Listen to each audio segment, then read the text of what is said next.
የሐዋርያት በዓል ወይንም አውራቴ በብሔረሰቡ ዘንድ አዲስ እሸት የሚቀመስበትና የክረምት አዝመራ ስራ አንድ ተብሎ የሚጀመርበት መሆኑን የዞኑ ባህል ምክር ቤት ስራ አስኪያጅ አቶ በየነ በቀለ፣ የባህል አዋቂዎቹ አቶ አሰፋ ገብረ ማርያምና አቶ ወርቁ ወልደ ማርያም ተናግረዋል። ይህችን አውራትን የሚቀበሉት ልዩ የሆነ ደስታ እንትናላ የዓመቱ የበዓላት ፍጻሜ ነው። ሁለተኛ በዞናችን ውስጥ ሰዎች አዝመራ የሚጀምሩበት 77 ብሎ ቆጥረው እስከ ዘመን መለወጫ ድረስ እስከ 15 ድረስ እስኪደርስ እየቆጠሩ እርሻቸውን የሚያርሱበት እያንዳንዷን ነገር በጥንቃቄ ለምትን የሚሉበት ለምን በዚህ ቁጥር ውስጥ ገበሬው ካናቱ ላይ መለዮ ቢወርድ አዝመራ ያልፋል ብሎ መለዮውን ጥሮ ረግጦ ይሄድና መልሶ ያርሳል። ስለዚህ እንዲህ አይነት ለጊዜም ጭምር ቦታ ያለው ህዝብ ያለበት ነው። ይህ በዓል ምክንያት የሚሆነው አውራት አቦ የሚባለው በዓል በበዓልነቱ ድግስ በመብላቱ ብቻ አይደለም።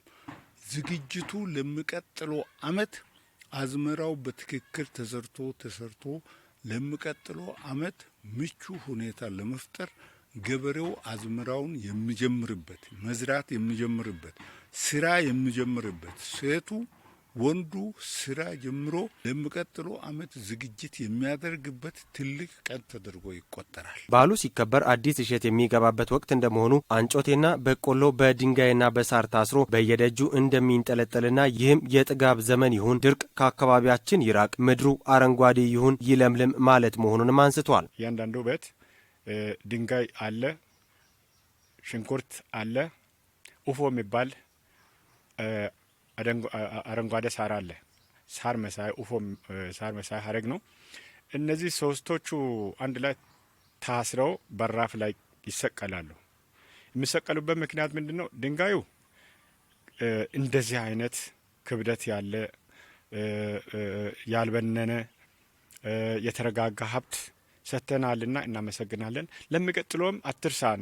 በዕለቱ በአካባቢው በተለያዩ ምክንያቶች የተቃረኑ የሚገኙ ከሆነ ጉዳያቸው ታይቶ እርቅ የሚፈጸምበትና ጎረቤት ተሰብስበው የሚያከብሩት አንድነትን፣ ሰላምን፣ ፍቅርንና መተሳሰብን የሚፈጥር በዓል መሆኑንም ጠቁመዋል። በዚህ ዕለትም እንደየአካባቢው ተጨባጭ ሁኔታ የእርድና ባህላዊ የዴጆ ስርዓት የሚከናወን ሲሆን ከአንጮቴና አይብ እንዲሁም ከነጭ ሽንኩርት የተዘጋጀ ባህላዊ ምግብ እንጂ ጎመንና የተለመዱ ምግቦች በብሔረሰቡ ዘንድ አይመከሩም ብለዋል። በዚህ በዓል ልዩ የሚያደርገው ምንድን ነው?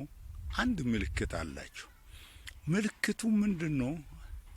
አጆ የሚባል አንድ በኦሮምኛና በኦሮሞና በከፋ ውስጥ ነው ይሄ ተክል በብዛት የሚታወቀው። ኦሮሞ አንጮቴ ይለዋል፣ ከፋ አጆ ይላል። እነኚህ ይሄ ተክል ለጨጓራም የማይጎረብጥ ጥሩ ምግብ ነው። ያ ነገር የምነቀልበት ነው። ከአይብ ጋር ተቀላቅሎ ይበላል። ባለሙያ ሴት በደንብ አድርጋ ትሰራና ጎረቤት ተጠርቶ ያንን አንጆቴ በደንብ ተለቅጦ ቅቤ አይብ ገብቶበት የሚበላበት ነው። የባህል እሴቱን በመጠበቅና በመንከባከብ ለተተኪው ትውልድ በተገቢው ማስተላለፍ የሁሉም ድርሻ ሊሆን እንደሚገባም አስተያየታቸውን ሰጥተዋል።